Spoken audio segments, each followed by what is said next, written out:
And a very warm welcome to Budapest, Hungary. We're just outside the capital city at the HUNGARY, home of the Hungarian Grand Prix, and for the next 70 minutes, home of the International GTOpen for their 7th race of the season. We are here in the 4th round for what has been thus far a thrilling campaign. So a very warm welcome from myself, Ben Evans, to a sultry, sunny afternoon here at the HUNGARY. Almost 30 degrees air temperature, but a stiff breeze is making for gloriously pleasant conditions to both compete in and enjoy watching motor racing as we prepare for the rolling thunder of the International GTOpen to get underway. So lining up on pole position, it is the SMP Russian Bears Ferrari, Roman Mavlanov, who starts the race, and Daniel Zampieri, victorious in the first of the races in Jerez a fortnight ago. And Mavlanov, on the heels of racing in front of his home crowd in the former Renault 3.5 litre championship last weekend in Moscow. In pole position today. Sharing the front row with him is the reigning champion and current championship leader, Andrea Montermini, in the Valour course Ferrari. He and Nicolo Schiro scoring their first triumph of the season last time out. Third on the grid, Paolo Ruberti in the AF course Ferrari that he shares with Giorgio Roda. The car finished the Jerez weekend parked in the tyre wall, but had hitherto shown great pace. They are towards the sharp end of the GTS Championship standings, as is Alan Sickart, who this weekend has a new co-driver in the Ombre Racing Ferrari in the form of Alvaro Barber. Regular co-driver Stefano Constantini, recovering after a nasty incident in Jerez, left him with some back pain. Isaac Tumlu, the Salsat Racing Team Corvette, had a disastrous trip to Andalusia. The car failed to make it to the flag in either race, but he has already scored one victory this year. That came in Portimao in the car that he shares with Maxime Soulet. Well, up on the grid, 6th place for Matt Griffin, thrice a winner in the championship last year. He and Duncan Cameron, though, have been struggling through the opening rounds of the this season to get the setup just right on that AF course Ferrari. It was a brilliant weekend in Jerez for Cesar Campanico and Nadia Patel in the Nova Driver Audi. And thumbs up from Campanico. He will be looking to challenge for an outright race podium, not a GTS podium this afternoon. 2 years ago, last time the International GTOpen was here in the Hungary ring, Miguel Ramos scored an absolutely fantastic victory. Will he do the same today? A lot to do from 8th. 9th on the grid then, Vyacheslav Maliev in the 2nd of the SMP Russian Bears Ferraris. Maliev, who has had a couple of fortunate spins that have cost him a chance to be right at the top of the GTS Championship standings. Real dark horse for today's race, Mario Placiuta and Thomas Jaeger in the Lechner Racing Mercedes SLS. Expect to see that car flying up the field later on. The same goes for the V8 Racing Corvette of Dennis Rotera, and this weekend he is alongside the ADAC GT Master champion Daniel Karlowitz. Tadela otherwise detained.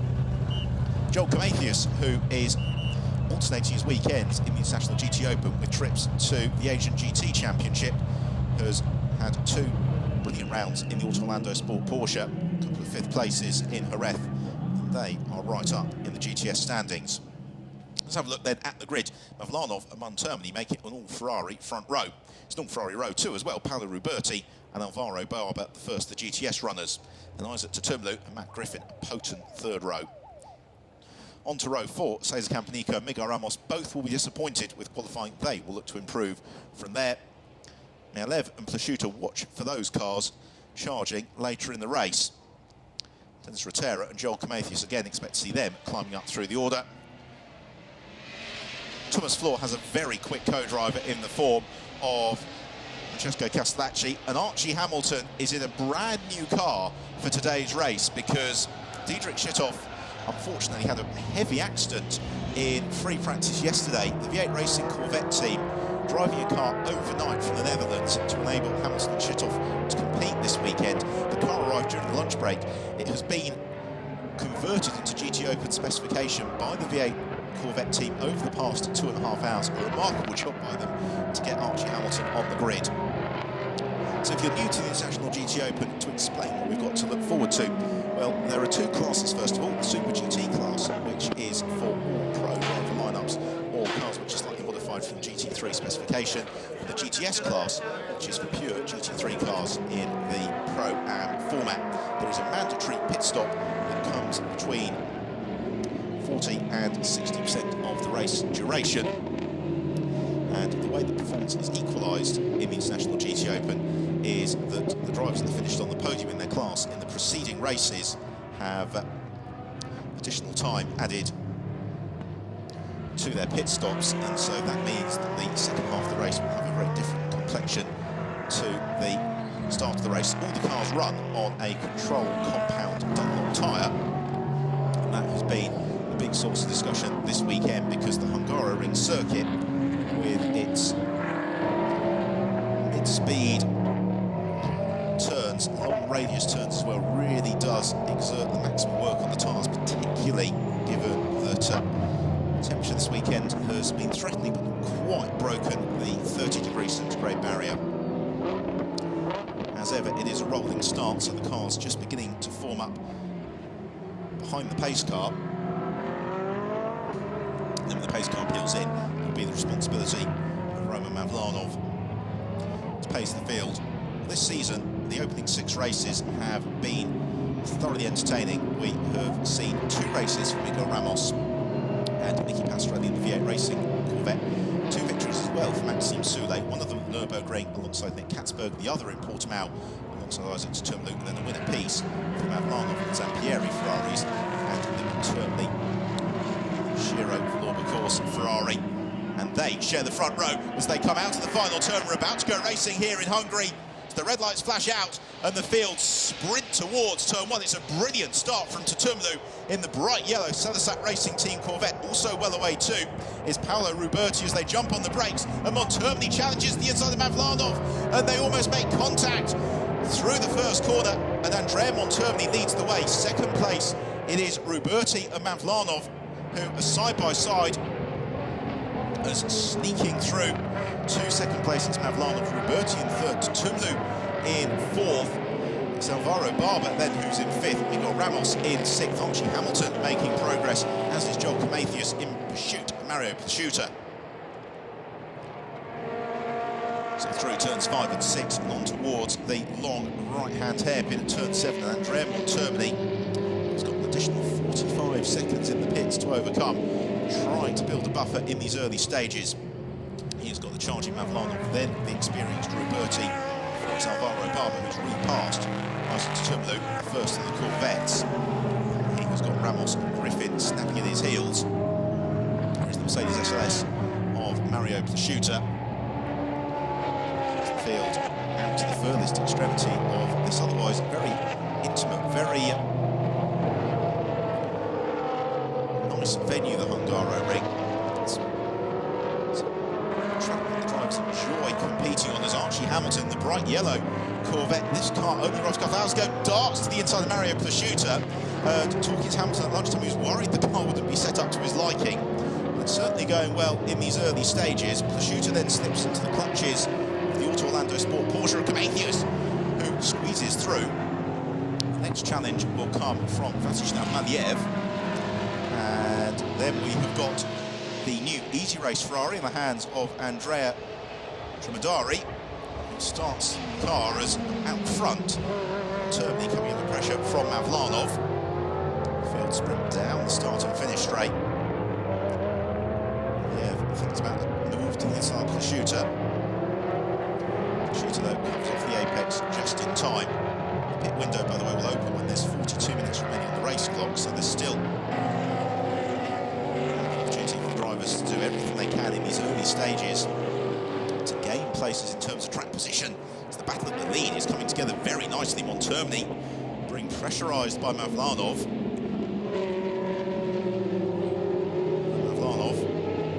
The young Russian driver, really has adapted very well to going international GT racing in pursuit of the XF1 racer, ex-IndyCar racer Andrea Montermini. Then we have got the two GTS Ferraris, Paolo Ruberti and Alvaro Barber, closing in before Isaac Tutumlu tries to get onto terms.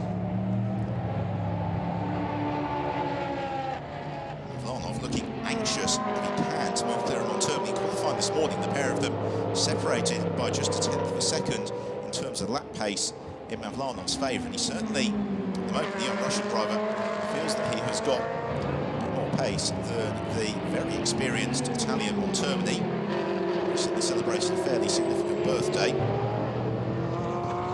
Montermini hasn't been at the top of international motorsport for so many years for nothing. He knows every trick in the book, mainly because he wrote some of them. Another look at that move from Joel Camathius and Mario Plasciuta, the pair of them very, very close together on the first lap. It gave Archie Hamilton, as a result, the opportunity to take advantage. Hamilton right on the limit as he has raced up into 10th place. This then is the fight for 6th and 7th between Miguel Ramos and Matt Griffin. A pair of them trying to stay with Isaac Tutumlu as the leading quartet of Ferraris, breaking clear of the rest of the field. And this is what we were predicting, that this Hungaroring circuit just perfectly suits the characteristics of the Ferrari 458 in the way that, for example, some of the other circuits at the start of the season, like the Nürburgring, really suited the Corvette, because the mid-speed corners, with the way that the 458's weight distribution works, the way it uses its tyres, it means it's the weapon of choice. Which of the Ferraris, because these are 4 different teams being represented at the front of the field, they've all gone different ways in terms of driver setup. These are arguably 4 of the finest Ferrari sports car racers that you'll find competing at the moment. Barber, a last-minute substitution. Paolo Ruberti, hugely experienced, having been on the Clark's podium more than once. Paolo Ruberti supporting Giorgio Roda, his co-driver, who currently leads the GTS Championship standings, as Barber thinks about the move to the inside at turn 14. Ruberti, though, makes sure he doesn't leave anything like a Ferrari's width to the inside line. A pair of them don't want to get too involved in the battle here, because firstly, it's the early stages of the race, and you're not going to get any prizes parking the car on the tyre wall. Secondly, if Mavlanov and Montermini begin to slow each other down, there are the co-drivers in the SMP Russian Bears team, Jose Perez Icar, Felipe Sampieri. There is Nicolo Schiro, who will take over from Montermini in the black Velour Course car that leads the way, and that's been an excellent lap from Montermini, who moves 3/10 second further clear of Mavlanov. Isaac Tutumlu, the SRT Corvette, as Mavlanov had a problem at turn 1. He's lost out to Paolo Ruberti, who moves into 2nd place. Alvaro Barber looking to do much the same. He's trying to get himself up to 3rd. I think Mavlanov's going to be mindful of here as he's picked up a warning for not adhering to the track limits. If you joined us a little bit earlier on for the Euro Formula Open race, we saw several drivers being handed time penalties later on in proceedings for not respecting those limits.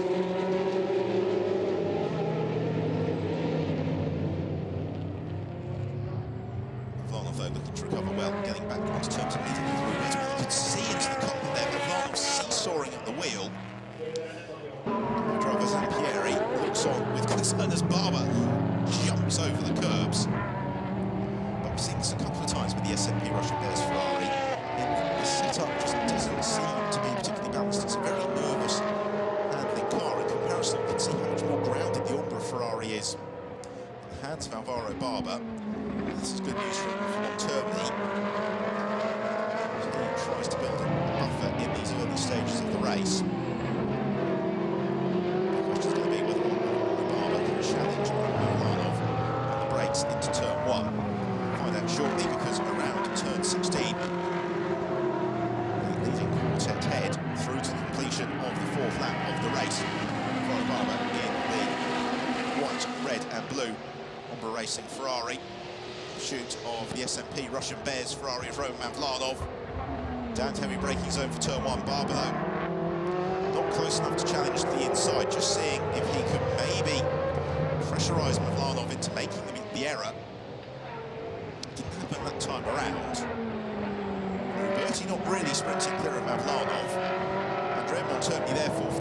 race has a lead of over a second on the rest of the field.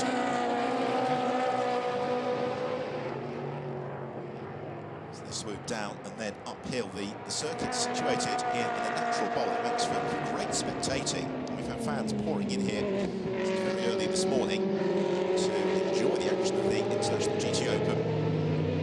It's been a very busy and buzzy paddock, and this is what everybody's been working to. And the race is underway. Still having to work very hard to keep Barber behind him. Part of the challenge here for Avonov as well is going to be the management of his Dunlop tyres throughout the course of the race, because the concern has been with the heavy braking zones, particularly the turn one, the heavy downhill braking zone, then the mid-speed, lengthy radius corners on the rest of the lap, that let's get the tyres to last the full duration of a stint or indeed the whole race distance is going to be a real ask. If you'd like to get in touch with us throughout the course of the weekend here in the Hungary, and you use Twitter, then do get in touch using the hashtag GTOpen.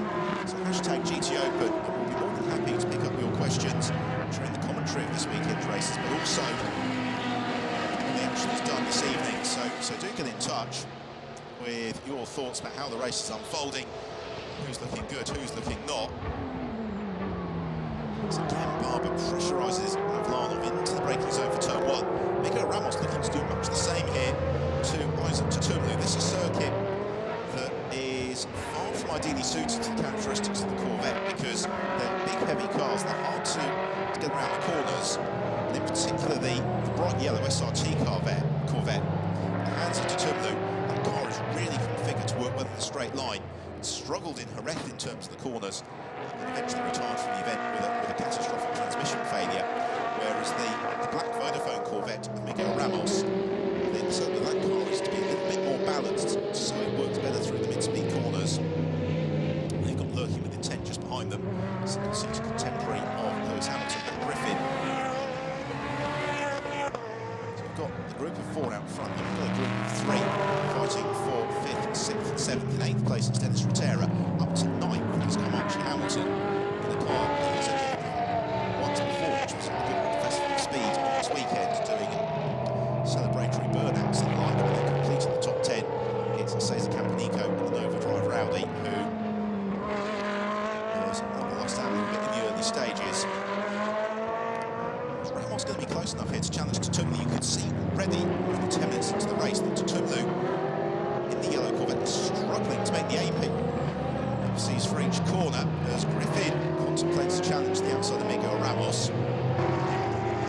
Better of it, but immediately Ramos is thrust into full-on defensive mode. So we have a look at Mavlanov and Alvaro Barber riding the curbs. So propelling down the start and finish straight. This is Corvette territory to the braking zone for turn one. This is Ferrari territory.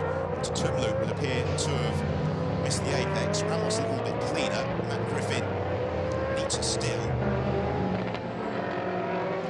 And we've got looming large on their tail. There you see him in the bright yellow car. Archie Hamilton up into 8th place. He dispatched Dennis Rotera last time around.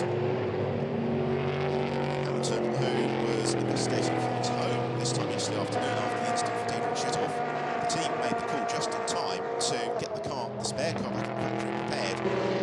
Drove through Europe overnight in a trailer, made it here a couple of hours ago. Hamilton currently really preparing the efforts of the V8 racing team to get the car here and then get it race ready.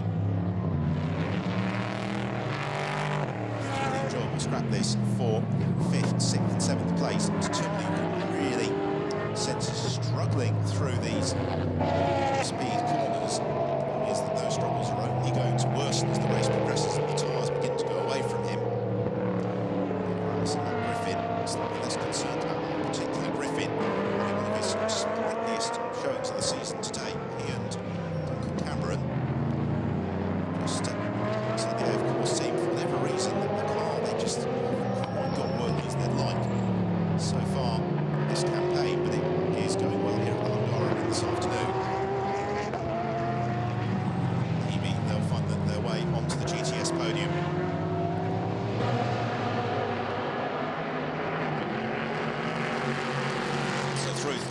the 7th lap of the race. Already Montermini, the leader, from Roberti, Mavlanov and Barbara through. Then no change in the order for 5th, 6th and 7th. Fight for 3rd and 4th is still very tight between Roman Mavlanov and Alvaro Barber. This is good, mature driving from Roman Mavlanov, because Barber knows exactly where to apply the pressure. He's doing just that. Mavlanov is sticking to his guns, more importantly sticking to the racing line, therefore making it very hard for Alvaro Barber to find a chink of daylight.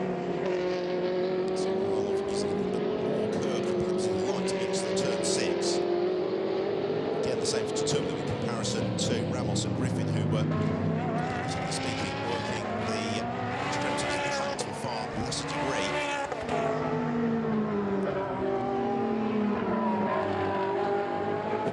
Something of the international GTOpen Super Subby nearly back in 2012 in the Vice Aston Martin. Saw him frequently last season, likewise this year. Whenever he gets the opportunity behind the wheel, really shows why he was a front runner in the 3.5 litre championship going back 6 or 7 years ago. He was right on the cusp of opportunities in Formula 1. And then, as is so often the case, Richard got in the way.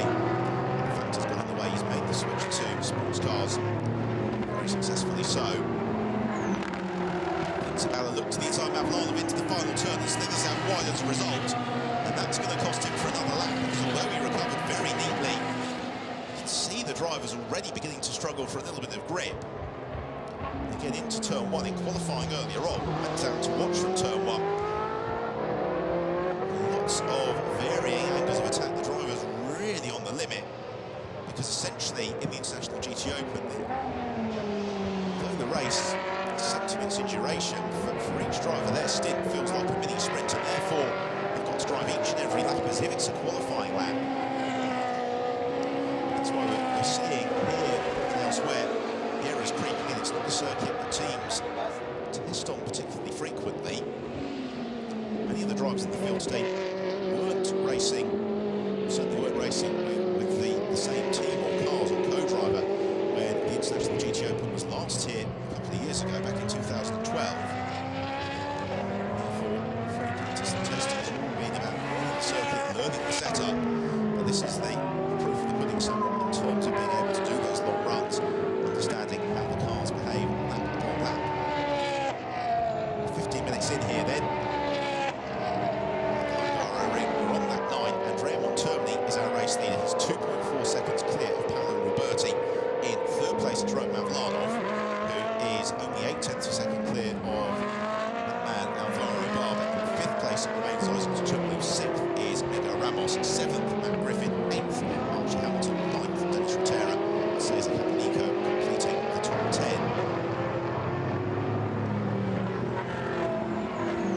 Just 10 minutes or so away from the pit window opening, and already the teams will be well at their laptops trying to do relevant calculations. The challenge for the race leader Andrea Montermini as he presses on is that he has got an additional 45 seconds of pit handicap, and therefore he is going to emerge somewhere down the order. Mavlanov Zampieri car, by the way, has got an additional 20 seconds to spend in the pits as well. So it's going to play very nicely into the hands of Paolo Roberti and Alvaro Barber. And also will bring the Corvettes, so GTOpen and Ramos into the mix as well. Also Archie Hamilton.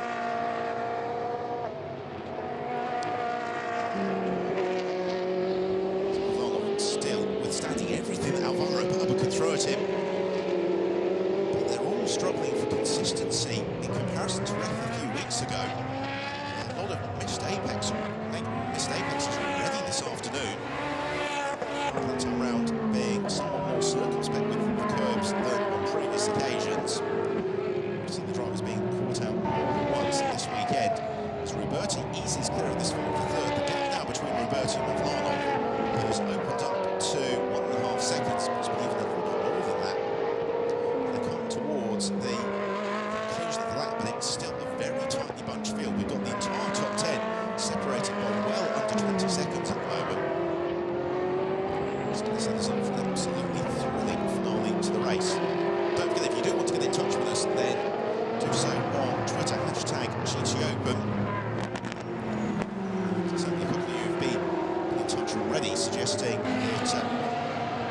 looking quite comfortable for the Ferraris. I think the challenge is going to be, and this is where the real element of strategy is going to come to the fore, is whether or not the Corvette teams can jump some of these Ferraris in the pit stops. Because given the straight line speed of the Corvettes, the Ferraris won't be able to pass them along the start and finish straight into turn 1, which is the conventional overtaking opportunity. Therefore, their work is going to be really cut out around the rest of the lap. Just seeing here, Alvaro Barber. I think if he can find a way past Mavlanov, he'll drive away from him, but he just cannot quite prize the opening. That's also full credit to Mavlanov, who has had the odd wayward turn. He's not made any particularly significant mistakes. As I say that, he runs out very wide through turn 6, but he makes sure that for turn 7 he's parked on the inside line and there's no way through for Alvaro Barber as a result. It's right up to the rear spoiler from Mavlanov. Ferrari's racing nose to tail, and this is one of the real challenges of GT racing. The beauty of the International GTOpen is it's multi-mark GT racing. We've got Ferraris, Corvettes, Porsches, Mercedes on the grid. Those cars have got very different characteristics. The problem is when you're up behind a car with a similar mark, so the two Ferraris running in tandem here, then both drivers know exactly where on the circuit the car is strong, where it isn't. That's it, Mavlanov vulnerable to challenge from Barber, who gets right onto his tail.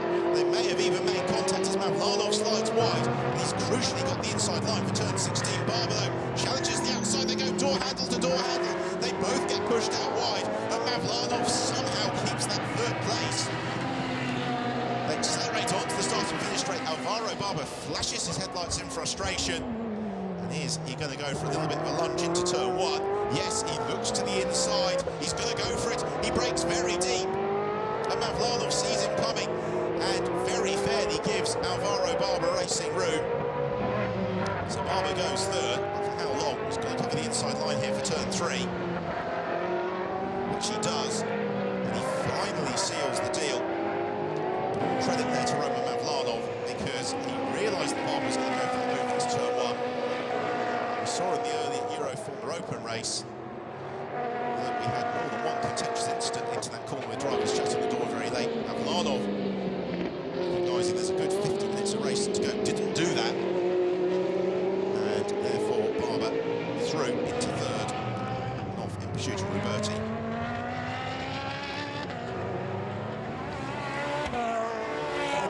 Though in the pack of the S&P Russian Bears Ferrari team is that Mavlanov will hand over to the exhilarating Daniel Zampieri.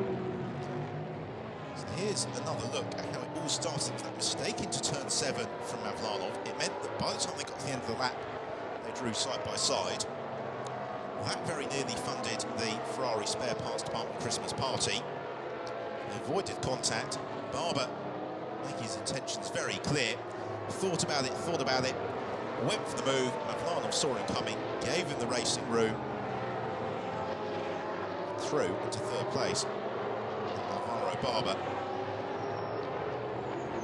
Lovely slow motion shot there. You can see the difference in technique. Barber just that single turn through the chicane. There's a little bit of seesawing at the wheel going on for Mavlanov. Out front though, no such concerns for Andrea Montermini. He is easing clear. He's now 5.2 seconds ahead of compatriot Paolo Roberti. Alvaro Barber in third, then Mavlanov in fourth. Fifth, Isaac Tuturlu. Sixth place is Miguel Ramos. Seventh, Matt Griffin. Eighth, Mark Hamilton. Ninth, Dennis Rotera. And in 10th place, Cesar Campanico.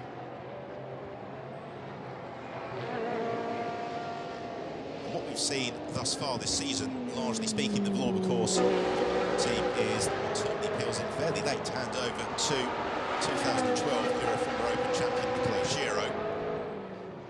Shiro, in his second season of GT racing, has learned so much from Andrea Montermini. As a driver pairing, they've got stronger with each and every race, and crucially, they've worked so hard to develop that Vlorba course car to work on the Dunlop tyres. At the start of the season, it really felt as if it was something of an achievement to get the car onto the podium. Now they're expecting each and every time to have front-running pace, and that's exactly what Montermini's proving this afternoon.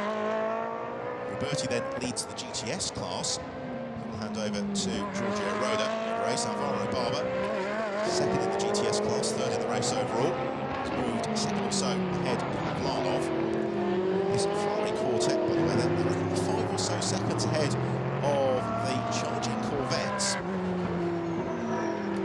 Certainly in the Super GT class, by the time the pit stops have worked themselves out, then the Corvettes are going to be right at the front of the Super GT class.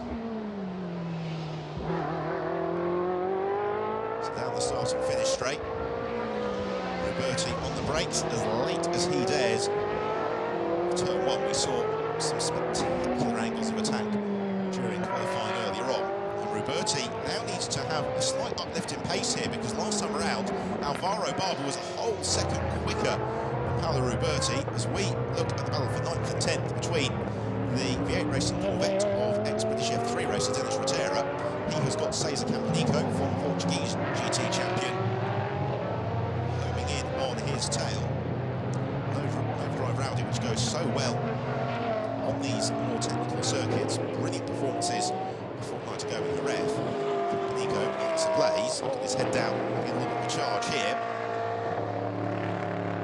And still, and this is worth reiterating, with an eye towards the pit stops, pit handicaps line, they are still just about 20 seconds off the lead of the race. This is going to be wide open as we move into the second half of proceedings. The window will open in 3 minutes' time. Open for 14 minutes, until the 28 minutes left on the race clock, and then the chases will begin in the second half of the race. So we are 25 minutes in here at the Hungaro ring, the 7th race of the season for the International GTOpen. A very warm welcome from myself, Ben Evans. Leading the way is Andrea Montermini. Second place is Paolo Roberti. Third, Alvaro Barber. Fourth, Roman Mavlanov. We are watching at the moment battle for 5th and 6th between the bright yellow Sunset Racing Team Corvette Kaiser Tumlu. He has got Miguel Ramos in the V8 Racing Corvette right up onto his tail. Ramos is in no chance here. To Tumlu, but the Sunset Racing Team Corvette of Tumlu has got phenomenal straight line speed. Therefore, Ramos is going to have to challenge through the twisty section, but you can see on the turn-in, Ramos's car is much more agile under braking and much more direct approach to the apex of turn 1 in comparison to Tumlu, who is having a real workout here at the wheel of the SRT Corvette. He'll hand over to Maxime Soule mid-race. Miguel Ramos, meanwhile, has got Nicky Pastorelli waiting in the wings, about to take over from him. I wonder at what point Ramos will duck into the pits, because it appears that Ramos is probably over a lap slightly quicker than Tumlu. Because he can't find a way past, he can't really exploit that pace. At the same time, Tumlu doing a good job. Very well to the Corvette, having campaigned last season and started this year. Moved to Orlando Sport Porsche, very different type of car to drive the Porsche. So we'll get a little bit more twitch over the curbs. We've still got Matt Griffin in fairly close contention as well. So we're about to come to the conclusion of the 15th lap of the race. The window will have opened by the time they come to the end of the 16th.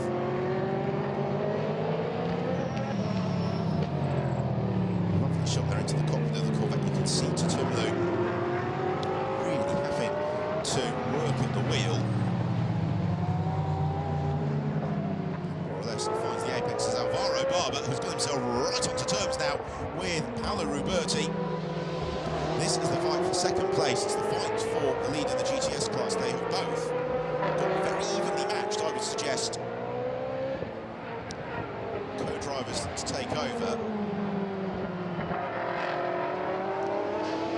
An extra 5 seconds, though, of pit handicap for Paolo Roberti as he hands over to Giorgio Roda. So that's going to be a consideration. There is Michele Rugolo, helmeted, waiting to take over from Paolo Damage. There is Giorgio Roda, not helmeted, and therefore clearly not about to imminently be past the keys to the Ferrari 458 hands of Paolo Roberti.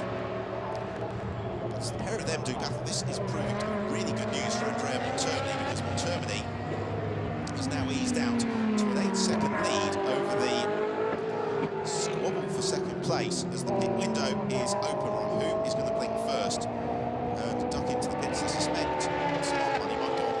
Ramos. Maybe Alvaro Barber to give out the Sicart a little bit of clear air in which to emerge.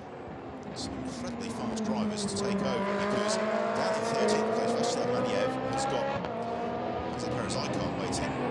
Likewise, Thomas Fleur in 15th, where he has got Francesco Castellacci, who's flying the qualifying this morning.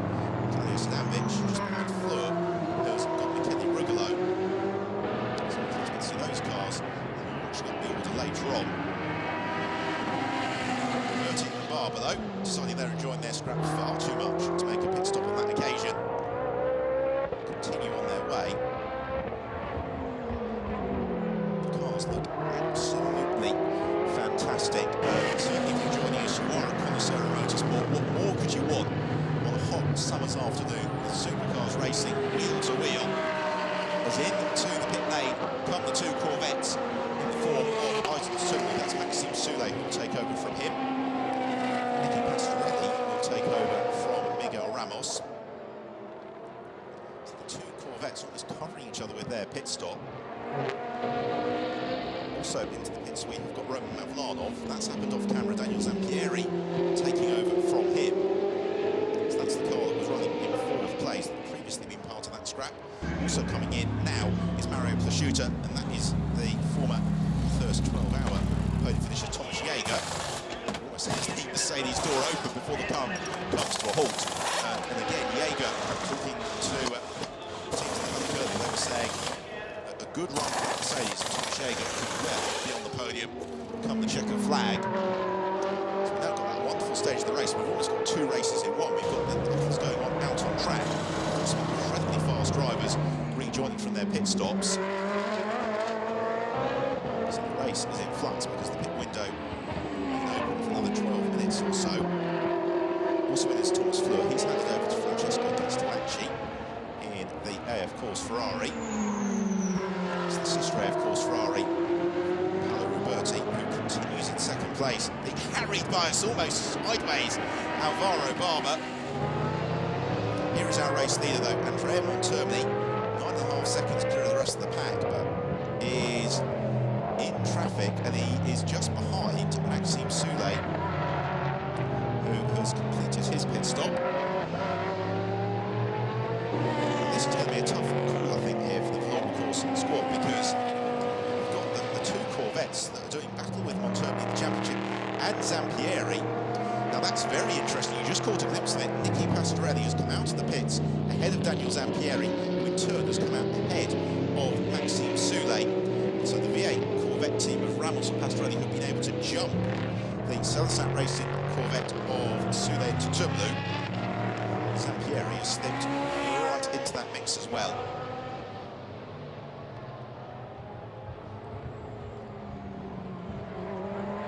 On lap 18, still the leading trio continue onward. We made a pit stop. As into the pit lane now comes Claudio Stanvic. Came with a couple of laps of victory in Jerez. Michele Rugolo will take over. Of course, Ferrari comes to a halt again. The door open almost before the car is at a stop. Stanvic is having possibly the best season of his career.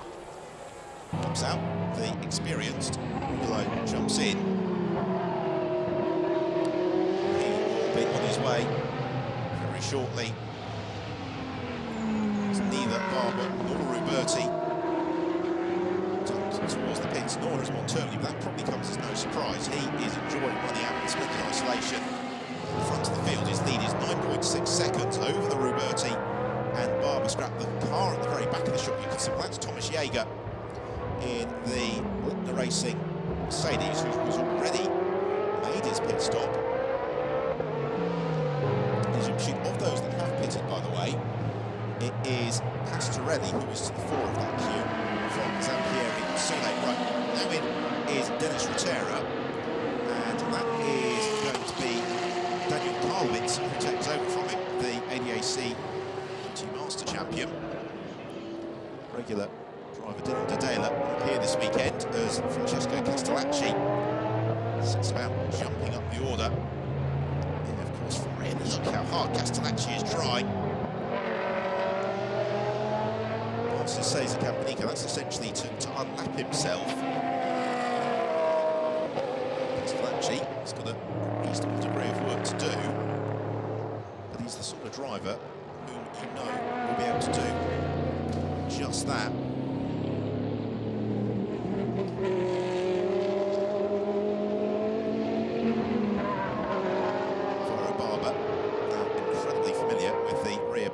Ruberti's car, but he's got a good run on here on Ruberti, makes a slight error as the pair of them head into turn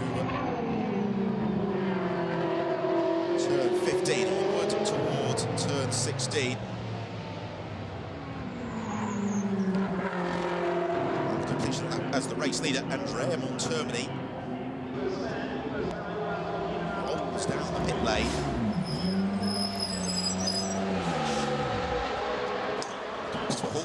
Shiro opens the door, Montermini comes out late. Of course, the extra 45 seconds here in the pits, so there is no particular sense of urgency into the stop. Here comes Archie Hamilton, and this is a very hastily converted GT1 spec Corvette. The team have done remarkably well to get the car here at all. Diedrich Schittoff will take over from Hamilton.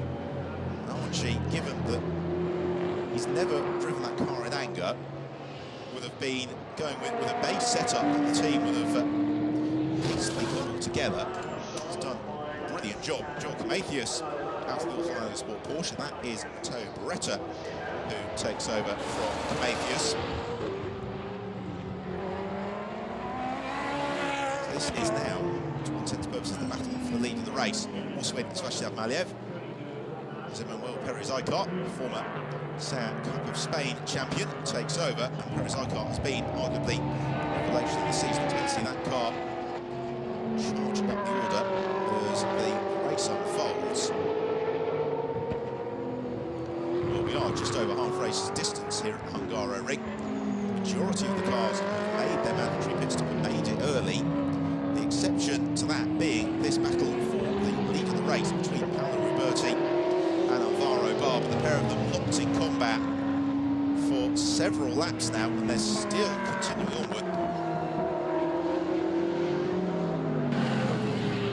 As out of the pits comes Diedrich Schittoff, and he is going to emerge ahead of Nicolo Schiro. They have got Daniel Karvitz as well, completing an outlap, who's going to try and jump Nicolo Schiro in the Valois Course Ferrari, and he's able to do just that.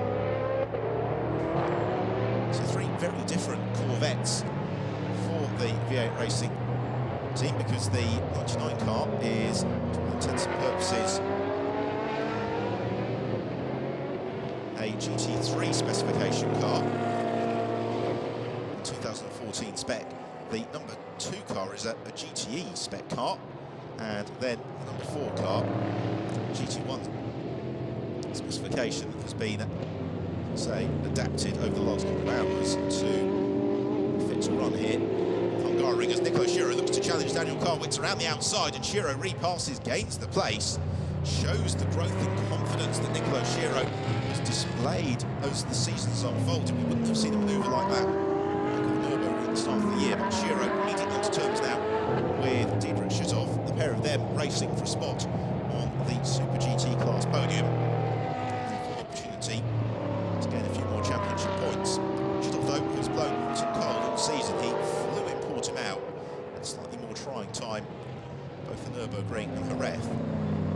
Very difficult start to the weekend, of course, here in Hungaroring, after planting the car in the tyre wall during the first of the three-month sessions yesterday. And Schiro now getting to work, doing a little bit of bullying here of Diedrich Schittoff, and Schiro thinks about challenging to the outside line through the final turn. Brilliant stuff from Schiro. Now, can he get the switch back? The pair of them sprint onto the start and finish straight.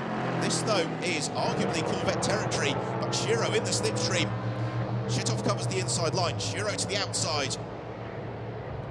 On the brakes, and they both go sideways, and Schittoff loses the car. Around he goes, very nearly skittles Nicolo Schiro, who gets repassed by Daniel Karvitz as a result. Diedrich Schidhoff just overstepping mark. He was determined to keep Shiro behind him. Shiro likewise determined to get ahead of Karlwitz as quickly as he possibly can. The pair of them sprinting out of the opening section along towards turns 5 and 6. Shiro draws alongside and goes past Karlwitz. And they've got the Ruberti and Barber battle for the race homing in on their tail, which was suggesting it's a pretty good moment for A, of course, Nombra to call their cars in, unless they get involved in this scrap. Diedrich Schidhoff is able to get that car with some degree of forward propulsion and not get stranded in turn 1 either. Let's have another look at it.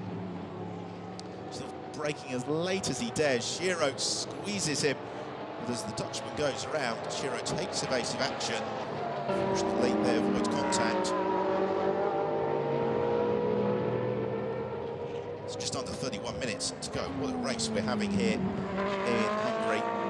We've still got Ruberti, Barber, Griffin and Campanico to make their pit stops. Of those that have made their pit stops, it is Nicky Pastorelli who is to the head of that queue from Daniel Zampieri and Maxime Soulé now into the pits, running in tandem Ruberti and Barber. I suspect that they may well be reliving this afternoon's race over a cup of coffee a little bit later on. A pair of them right on the limit for the best part of 30 minutes, no contact, very close racing.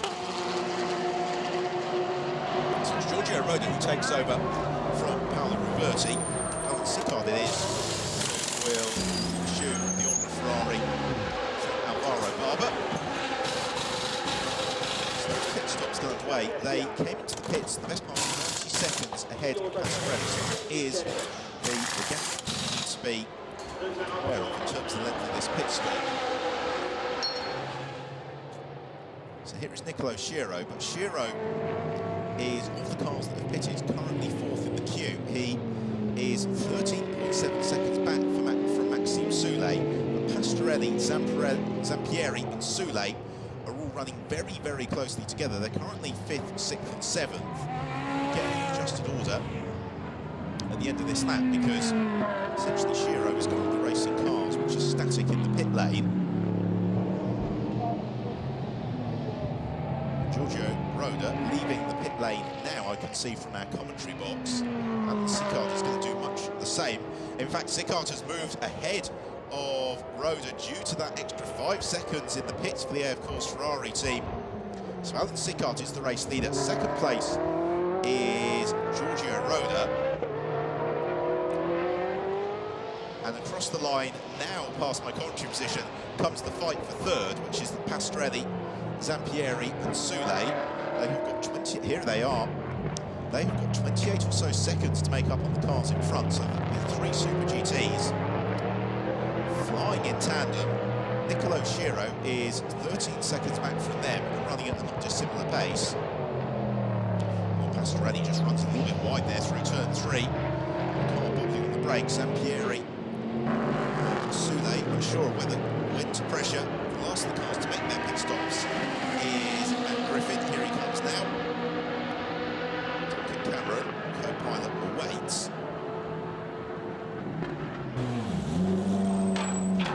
Whether Merlin gets here in third place or thereabouts. Griffin will be very pleased with his afternoon's work.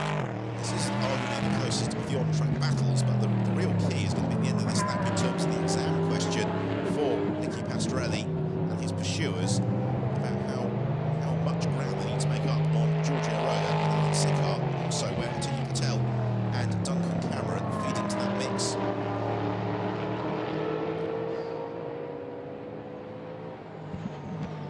So we're towards the end of the 23rd lap of the race. Into turn 15 then for this queue of cars. As Alan Sicard goes past the entry box now, he takes the lead of the race. He's got Giorgio Roda 4.5 seconds behind him. Now, how far back is Nicky Pastorelli? What sort of pace is Pastorelli setting? That's the big question. Here they come now. Accelerating over line, and Pastorelli, right, he is 12 seconds back from Roda and Sicard, and Duncan Cameron has emerged from the pits just ahead of them. So as the pit stop laps finished. Here is your race leader, Alan Sickart. His advantage is 4.5 seconds over Giorgio Roda. It's then 10 seconds back to Duncan Cameron, a further 2 seconds back to Nicky Pastorelli. And he has got Daniel Zampieri and Maxime Soule both well within a second of him. So we are in for an absolutely brilliant conclusion to the race here at the Hungaroring.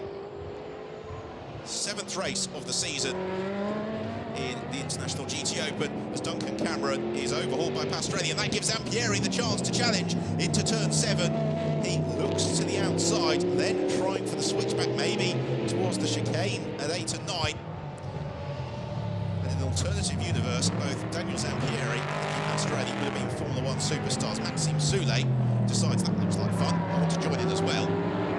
So we've got the 3 Super GT cars, they're battling for third, battling for lead in Super GT. But they are also trying to chase down the advantage to the race leader, Alan Sickart, and they've got plenty of time within which to do that.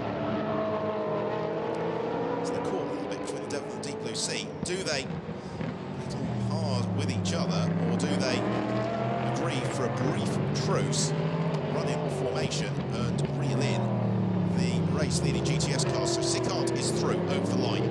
He has just posted a 1:48.8. Giorgio Roda a 1:48.9.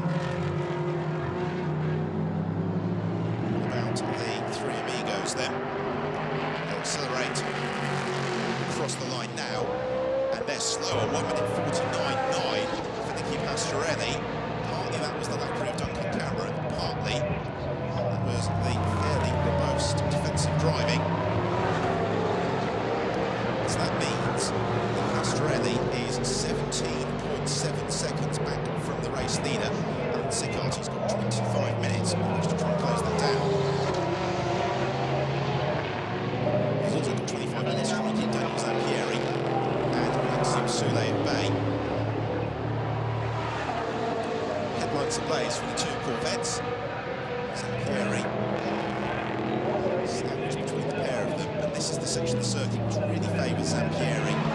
The 458 perfectly tuned to the quick changes in direction in a way that the Corvettes maybe aren't quite, but as Zampieri just even contemplates lining up a move on Pastorelli, and Maxime Soule shows himself to the inside of the Italian, leaves Zampieri with absolutely no illusions that if he were to go for a move, then Soule would be through. There's Miguel Ramos. Pastorelli absorbing the pressure. Pastorelli, former Champ Car racer, former European Formula 3000 champion, former X1 test driver, the Jordan Minardi teams, making the switch into GT racing.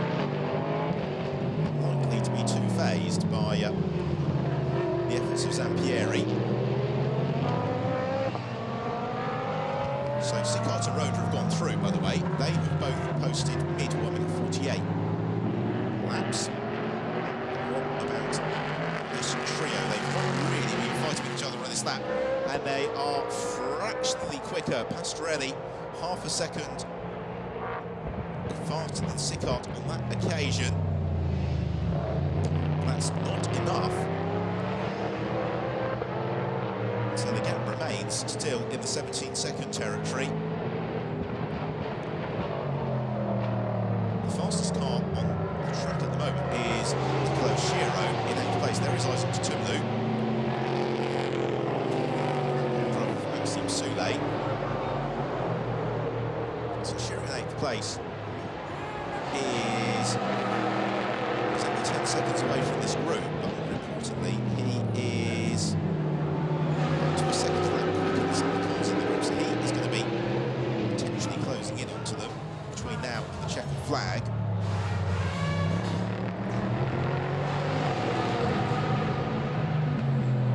There's Roman Varnov, just out to the number 60 Ferrari, which we see in between the 2 Corvettes.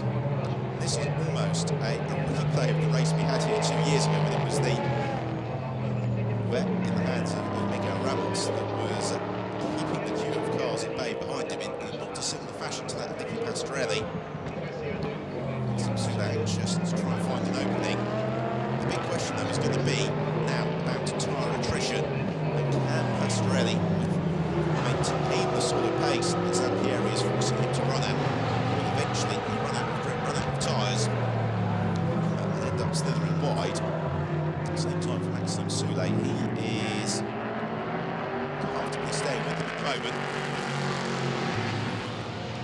here is Nicolo Shiro.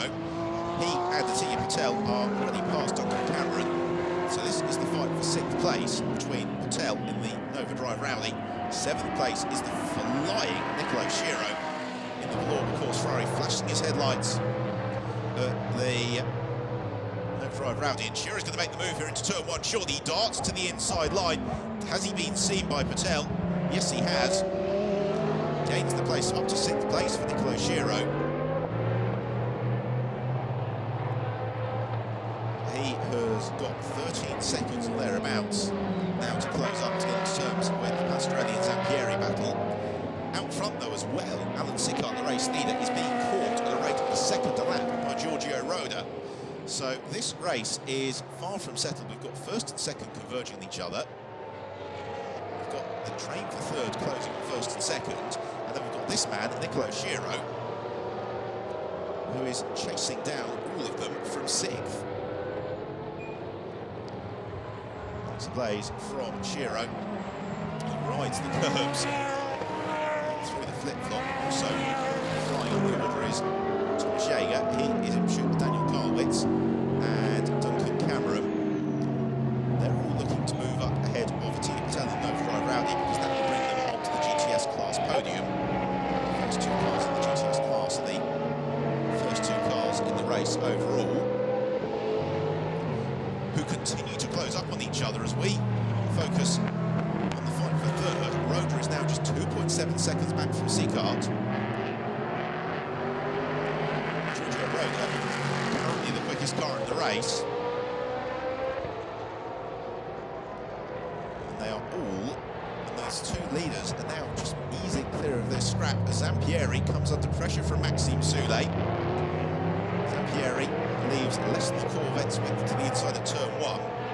Soulé clearly keen to chance his arm, show his hand. He'll be feeling that Zampieri has had more than ample opportunity to open Nicky Pastorelli. He's failed to do so. And that was the turn of Soulé.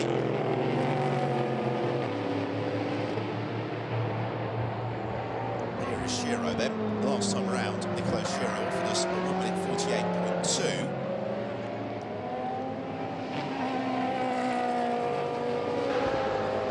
Termly, showing it was quite clearly hot work trying to build that buffer.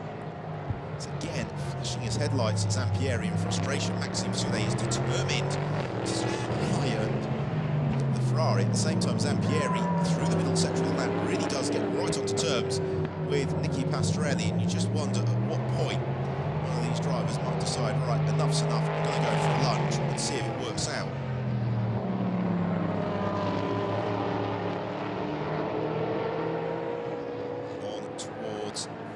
Turn 14.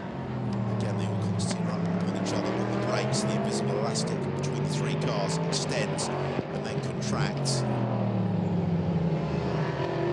Soulé here looking quite annoyed at this queue behind Pastorelli, and I think rightly so, because there was a window of opportunity for them to challenge for lead the race, to close the gap down. That window, if it's not closed, is certainly arguably not quite as open as it was. Is Soulé going to try to move inside of Zampieri into turn 1? Zampieri certainly senses he was. The last minute darts across to cover the inside line. So this trio of cars running at the same pace as the race leader Alan Sicart. Sicart is being caught continually by Giorgio Roda. The gap now between Sicart and Roda is under 2 seconds. If the pair of them start engaging in battle with each other, then that may, just may, open up the opportunity for this trio to close in. They in turn are being caught the second lap by Shiro as Soulé now tries to pounce to the inside of Daniel Zampieri. Zampieri once more closes the door late, immediately catching up to Nicky Pastorelli. Finishing through the chicane, midway through this 29th lap of the race. Meanwhile, Francesco Castellacci further down the field, overcooking it in pursuit of Jose Perez Icar at the fight for 12th place. This, the fight for third, is one that Maxime Soulé Sule's determined to win, and he almost finds an opening to the inside of Daniel Zampieri. Zampieri using all of the curb. Able to cover the inside line. Absolutely brilliant race, this. Multi-mark GT racing at its very, very best by three of the world's very best exponents of GT racing. But now Sule, who's surely got the run on Zampieri, down the start and finish straight. This is as close as the Belgian has been to the driver of the SMP, Russian Bears Ferrari, Zampieri. But Zampieri squeezing to the inside. Is Sule going to go for it? No, he doesn't. Just enough of a defensive manoeuvre from Zampieri. Though I think you can tell, in the face of the SRT squad, they maybe thought that Sule could still have forced the move on Zampieri. Of course, we're not yet halfway through the championship for 2014. There are still 9 races to go when the checkered flag drops today. Maxime Sule will be very cognizant of the fact that he scored no points on his trip to Jerez, as again he looks to the inside, and because of that, Sule claiming he needs to get home. And the points, right, this is the fight for lead of the race. Alan Sicart it is in the Umbra Ferrari, heading in all red. And of course, Ferrari of Giorgio Roda. You don't know where to look, do you? We've got first and second separated by fractionally over a second. We've got third to fifth separated by fractionally over a second. We have still got just under a quarter of the race to go here. If you would like to join in the discussion and offer us your predictions, hashtag GTOpen on Twitter is the place to do it. Frankly, this is too close to call, because we saw earlier on that Alvaro Barber found a way past Giorgio Roda, or rather Paolo Ruberti. It's now the turn of Giorgio Roda, the other foot, to overhaul Sicart, you can see, and that makes depressing reading for Sicart and the Umbra team. The inexorability of Giorgio Roda's capture over the past couple of laps. Oh, and Sicart runs wide into turn 3. When he gather up the apex in time, you can see that Umbra Ferrari juddering on the suspension as Sicart was willing that car to make the apex for this sprint on towards turns 5 and 6. This all helps Giorgio Roda's case. Again, Sicart maybe a little bit preemptive on the turn into turn 7. Giorgio Roda, though, sign of an Italian GT racing dynasty, doing much the same. And the challenge here for Giorgio Roda is not to get mesmerised by the car in front. This is Roda's first season in GT racing, having stepped up from the Formula R Bath Championship. Mr. Jaeger is busy hassling Tia Patel. This is for 7th, 8th and 9th place already. Daniel Karwitz has gone through, and now Jaeger does much the same. This is the fight for 3rd in GTS. It's in the hands of Daniel Karwitz at the moment. Thomas Jaeger, though, like to get himself onto the rostrum. Tia Patel rather being shuffled out of proceedings. Hardly surprising given the CVs of Karwitz and Jaeger, both of them multiple championships and victories to their name.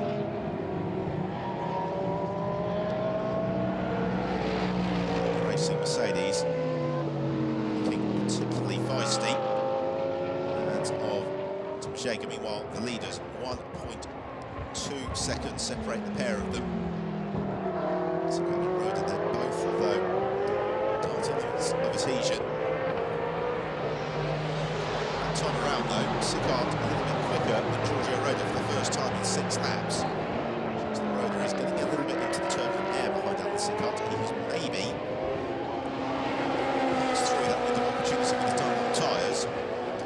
He's now potentially into nursing mode. By the way, the fight for 3rd, there's no change in it. That is still Pastorelli from Zampieri and Sule. There's the question for you. Do you want to start the race and watch the second half from the pit garage, as Roman Pavlanov is clearly not particularly enjoying, or do you want to be out there on the track trying to influence your own destiny? And of course, team watch on, as it's their car, lies in 2nd place. Hands of Giorgio Roda. Soule tagging Daniel Zampieri and pushing Zampieri out wide. And is that a definitive change then for fourth place? I felt that that move had been a long, long time coming. Find out at the end of the lap whether or not Soule gave the place back to Zampieri. Sicard leads the way. Scott, who has moved up from the Spanish GT Championship, started out with single-seaters. Giorgio Roda in the Spanish Formula 3 Championship. First season in the National GTOpen for both drivers. Right at the front, 1.4 seconds between them, so once more, Giorgio Roda slipping away from Sicard, having done all the hard work to close the gap up. What a fight we've got here. This is for 13th place. Jose Perez Icar, Michele Rugolo, and Francesco Castellacci, three hugely motivated, very rapid drivers. I think they're going to be enjoying themselves here. And Castellacci. Oh, and a problem there for Maxime Soule. Damage as the front bonnet has popped up. Now, was that prompted through the contact with Daniel Zampieri? That is going to make life very difficult for Soule. And it may also prompt the race director to give him the black and orange flag, summon him into the pits for the scrutineers to make that car safe. Because as keen as Soule is to press on, if that bonnet were to detach itself, then that would be really quite dangerous for so the Marshall's trackside, and yes, he has received the black and orange flag, which means he must put in to get that rectified. It just detaches itself along the start and finish straight. Almost certainly that got knocked loose in the contact with Zampieri on the preceding lap. So Alvaro Barber, fingers crossed, because his man, Alan Sicard, leads the way with just under 10 minutes left in the race. Maxime Soule's got the call on the radio to move aside, allow Zampieri back through. Disappointment there for Maxime Soule, because by the time he's had the pit stop, given how close the bunch the field is, it may drop him down into 15th or 16th place. An absolute disaster for Soule. Frees up Daniel Zampieri once more to chase down Nicky Pastorelli for third, as it's three wide further back. Icar makes contact with Castellacci, and around goes Michele Rugolo. The three of them tangle. It ends in tears. Two AF course cars involved in that. Jose Perez Icar also spins around. You did wonder whether or not that was coming. Through the scene of the crime, the settling dust, Alan Sicard and Giorgio Roda. And once more, Roda coming back at Sicard. 8.5 minutes to go. Lap time is 1 minute 48 for the pair of them at the moment, so we're looking at probably 5 more laps here in Hungary. Both of these drivers have been at the top of the GTS podium this year. They have not been at the top of the overall race rostrum. That is what they're aiming for. Another look at this. Castellacci goes for a gap that gets closed by Icar. As Icar goes around, he just tags Michele Rugolo. Disappointment all around. I would suggest that Francesco Castellacci may well be picking up the barbell a little bit later on for teammate Michele Rugolo. And this has been a better lap for Giorgio Roda. Quicker than Alan Sicard, and it means the gap is 3/4 of a second, but across the lap, Roda was half a second faster than his quarry. Out to turn 1, the two Ferraris have been conjoined really since the opening 10 minutes of the race. They're now 20 seconds clear of Pastorelli in third, who is being caught by Daniel Zampieri. But this is the battle we all want to see for the lead of the race, for the victory in Hungary. Will it be Sicard? Will it be Roda? Sicard using all of the curb, turns in nice and early for turn 7. He's just got to be careful here not to drive with his mirrors. He just needs to do game thus far. Focus on the road ahead of him. Make Giorgio Roda do the hard work. At the same time, if you're Giorgio Roda, he needs to pressurise Sickart into making that mistake, slithering wide, giving the opening, and again Sickart a little bit sideways. Roda, no. Comparable angle at that angle. Onward they continue. The first sector of the lap, Sickart was 3/10 slower than Giorgio Roda. The second sector, Roda 1/10 slower than Sickart. We'll come down though to, can Sickart stay consistent? Can Roda get close enough to challenge into turn 1, challenge into turn 3, or maybe challenge into turn 14? Those are the big overtaking opportunities, and this is the critical corner for setting up the first couple of those as they accelerate on to the start and finish straight. Over the line they come, 0.6 of a second between the pair of them. The gap down fractionally once more. Giorgio Roda nowhere near close enough to the tail of Sickart to challenge into turn 1. Roda though brakes a little bit more deeply. He closes to within a car length of Sickart. Pair of them sprint out of turn 2. Onto the left-hander at turn 3. Sickart brakes a little bit later than he'd have liked. Misses the apex. Still slightly offline. This is a golden opportunity for Giorgio Roda.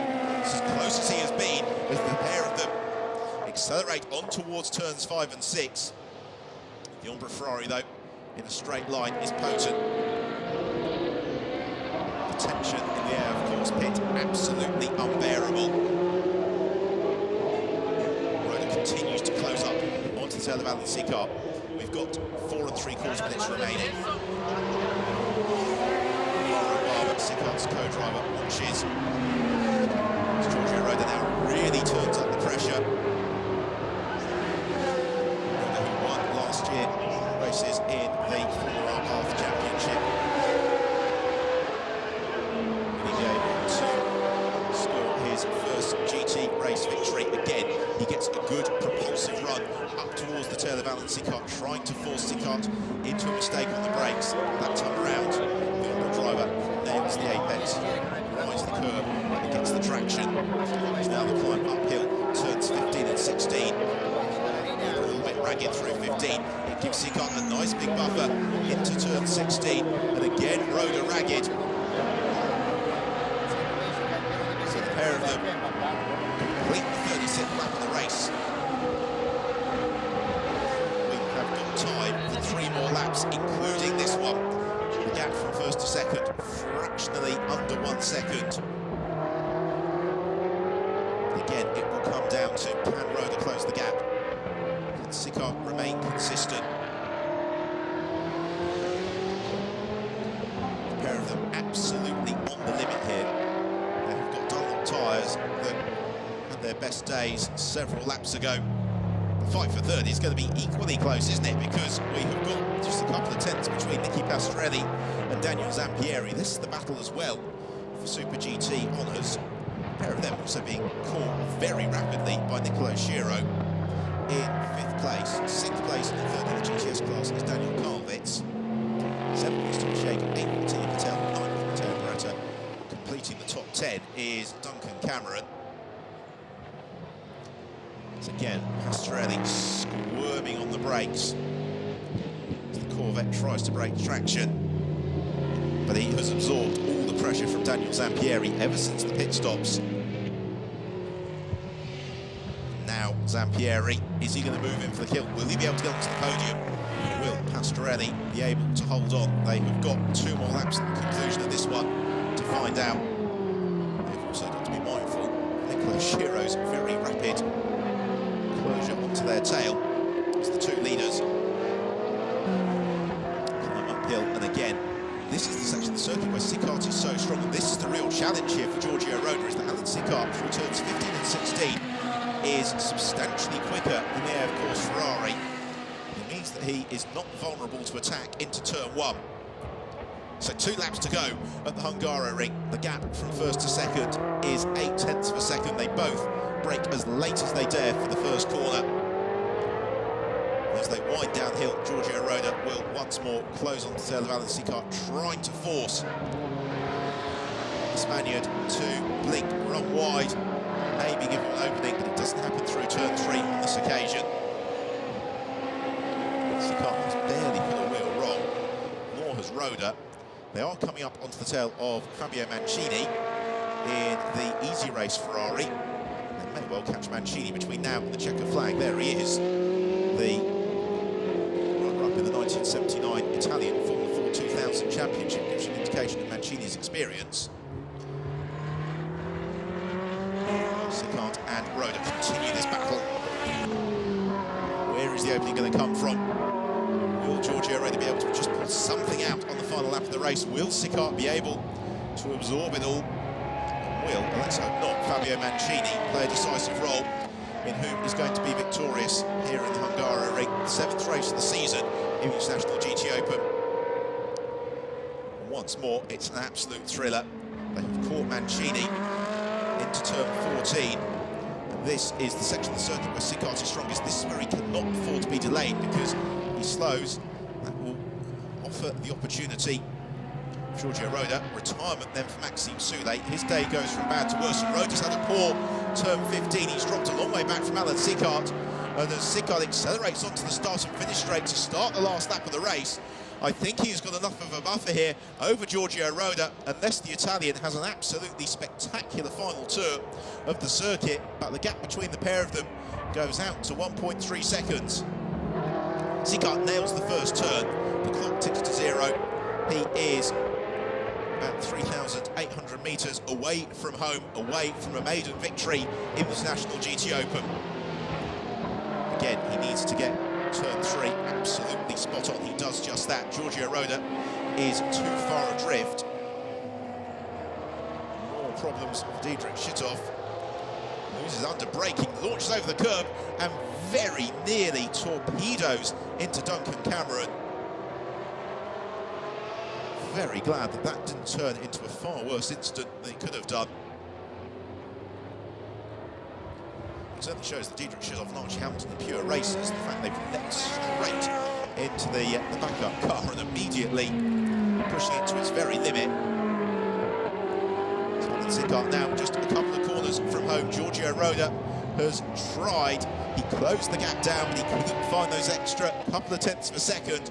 And it is looking like it is going to be a triumph here at the HUNGARY for Umbra Racing. Mario Cordoni not here this weekend, so they're down to just this car. They focused all their energies on it, and my goodness me, has that worked out, because Sicart and Alvaro Barber have been a perfectly matched driver pairing, and the pair of them, provided Sicart negotiates the final turn without problems, a go to score victory here at the HUNGARY in the 7th race of the season. Umbra Racing, Alan Sicart and Alvaro Barber take the win, to the delight of the team, and rightly so. 2nd place goes to Giorgio Roda and Paolo Ruberti. But what about 3rd? Will it be Pastorelli or Zampieri? A pair of them both kick the tail sideways into the final corner. But Nicky Pastorelli has withstood the pressure. He and Miguel Ramos take 3rd place. 4th goes to Daniel Zampieri and Roman Mavlanov, and 5th to a charging Nicolo Schiro alongside Andrea Montermini. Number 1 for Alvaro Barber, jumping into the car at very short notice. In 6th place and 3rd in the GTS class is Daniel Karvitz alongside Dennis Rotera. 7th goes to Thomas Jaeger and Mario Placiuta. 8th to Mattia Patel and Cesar Campanico. Alvaro Barber and Alan Sicart celebrate. Barber a very late call-up because Svana Constantini still suffering back pains after the accident that befell that car at Jerez a fortnight ago. The team have worked very hard to get it repaired after a hefty impact with the tyre wall, but all of that hard work has been repaid with abandon this afternoon in Hungary. The perfect race strategy, the perfect race management. And a grandstand finale. Giorgio Roda just could not quite do enough. As the marshals come trackside to acknowledge the drivers, they have given us some superb entertainment. Wherever you've looked through the field, there have been scraps underway. So here are the results then. Victory for Alvaro Barber and Alan Sicart, 1.6 seconds clear of Giorgio Roda and Paolo Roberti. Third place for Miguel Ramos and Nicky Pastorelli, and they win the Super GT class for Roman Vlanov and Daniel Zampieri. Great drive from Nicolo Schiro and Andrea Montermini. They also set the fastest lap of the race en route to 5th. Third in the GTS class, 6th overall, Daniel Carvet and Dennis Rotera. 7th, Mario Placiuta and Thomas Jaeger. 8th, Cesar Caponico and Dia Patel. Disappointment for Maxime Soule and Isaac Tutumlu. Third retirement in a row for the pair of them. So in terms of the championship, well, how close do you want it? Montermini and Schiro lead the way, 6 points clear of Pastorelli and Ramos. And Vlanov and Zampieri only a further 6 points back. Giorgio Roda and Alan Sicart, though, going to be engaging in an intriguing tussle for GTS honours as the season unfolds.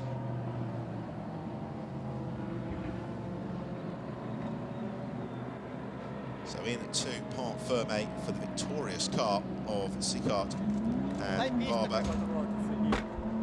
Ready there is Giorgio Roda, debriefing with experienced Paolo Roberti. They should quite rightly feel very pleased with the way the race has developed today. Handshakes all around for both of them. Likewise, Nicky Pastorelli, that really was a fine drive under pressure from Soule and Zampieri. Sicart and Barber, though, celebrating, handshakes all around. Thumbs up for the cameras. Both of them doing exactly what they needed to do. Giorgio Roda falls off because it has been hot work as well. Wheeling these cars, the air temperature getting up to something like 30 degrees centigrade. Nutritional conditions for the drivers, very hard on the machinery, in particular the temperature of the tyres, the temperature of the brakes.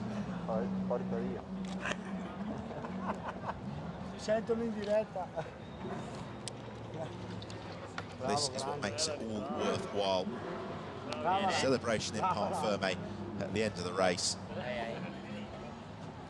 Ramos and Pastorelli, victory in the Super GT class, more importantly, closing in on Nicolo Schiro and Montermini at the top of the championship standings.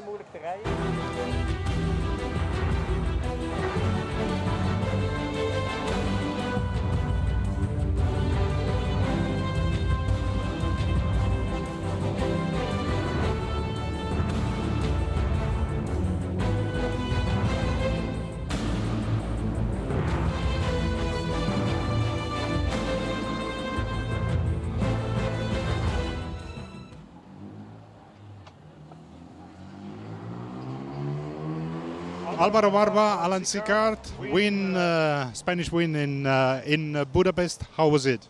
Oh, it's fantastic, no? It's fantastic to come back to my first race this year in GTOpen and to win in the first year. So it's fantastic for me and for the team for Ombra, because I think we were working too much in this week, and finally we win the race and overall. No? It's amazing for me, amazing. For Alan, and also because very important for him to fight the championship. Alvaro, a former champion of the GTOpen, you have to come back more often. Yeah, I hope so. It's fantastic to be here, because for me it's like my home, this championship, and I hope to be in more round, and every time I want to win. So it's fantastic for me. Alan, the second half of the race, of course, was very tight. Was it difficult to keep the Ferrari behind? Yes, because the AF Corse changed all the wheels, and I just changed the wheels of behind. And it was difficult because I have a little bit understeer to enter the corners, and I saw Roda that more and more was catching me, and finally I can take the distance and win the race that it's important for the championship. Well done, guys. Podium. Thank you. Two very happy drivers, and rightly so. And this is how it all unfolded. They hurtled down towards the first turn. It was Roman Vlanov who took the early advantage, but then Wiley Montermini found space to the inside. Pushed Vlanov out wide as they all squeezed through. Montermini set the platform to make an escape, or so feisty in the early stages. Hamilton as he cleared Mario Placiuta.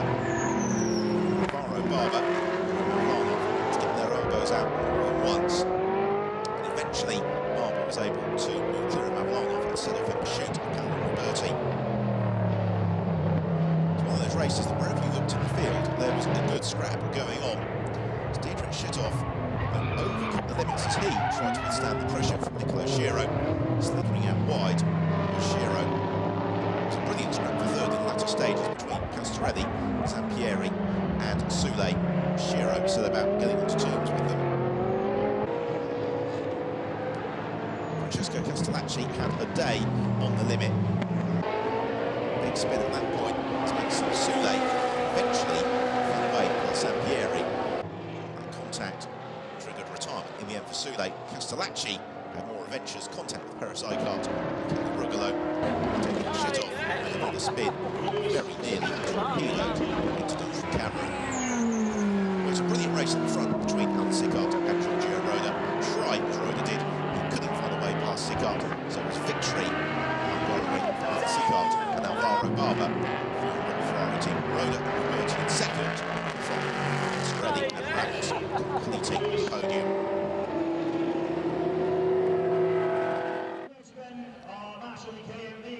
So our Gentleman Drivers' Trophy winner, Thomas Fleur. In third place, Super GT winners for Miguel Ramos and Nicky Pastorelli. Runners up, Paolo Roberti and Giorgio Roda.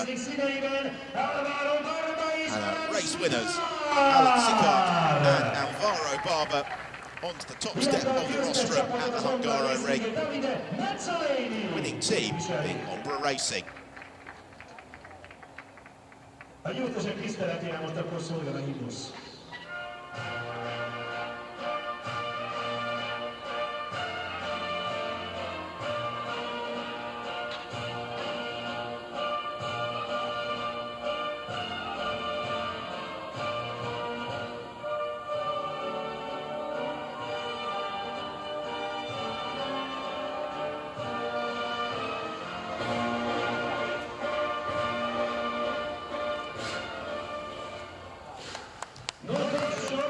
Italian national anthem bringing out in honour of Ombra Racing.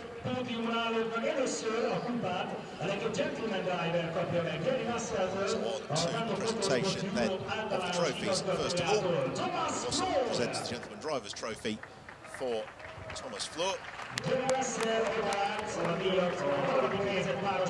And third place trophy for Miguel Ramos and Nicky Pastorelli. An important race for the pair of them, making wonders with the Corvette. Second place trophy from Kifras Ola, championship member of the Hungarian ASN, for both our and our race winners, Alvaro Barber and Alan Sickart.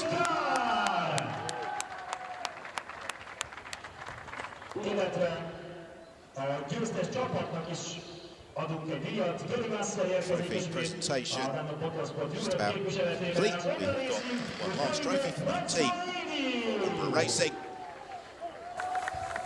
That it is time to let rip on the podium with the champagne.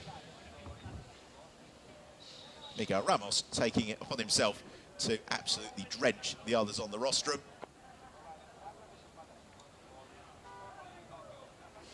So the drivers move aside. We will then have the second of the podiums, which is for the GTS runners. In the same cars of victory.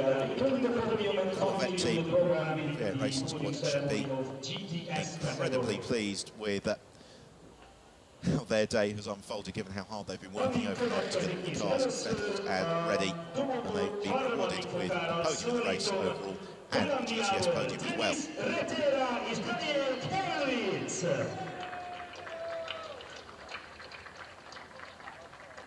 So first of all, on the GTS podium in third place, Dennis Rotera and Daniel Karwitz.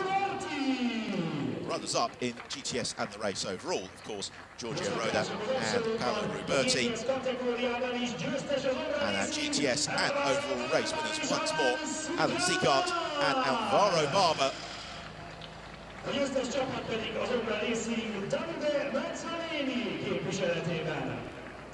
Of course, Ombra Racing, the winning team.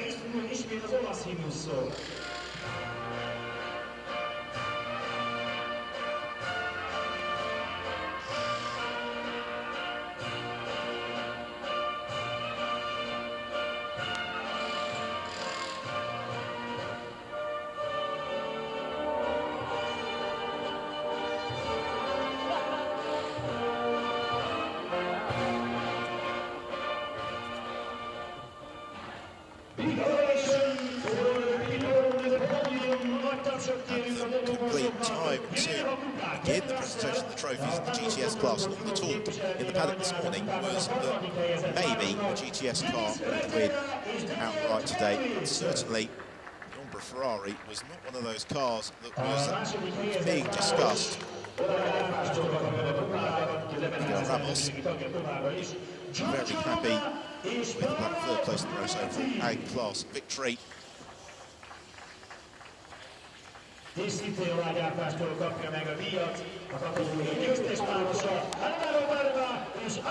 Trophies almost fully presented to the GTS podium finishers. Absolutely thrilling race throughout the field all afternoon. It is Alvaro Barber, Alan Seacott and Umbra Racing who have emerged triumphant. So as they pose for photos and then let rip with the champagne, it's time for myself and Ben Evans to say thank you for your company this afternoon. Look forward to you joining us tomorrow with all the action.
Második időmérő edzése. Aztán 10 óra 45-kor rajtól a Radical European Masters bajnokság 50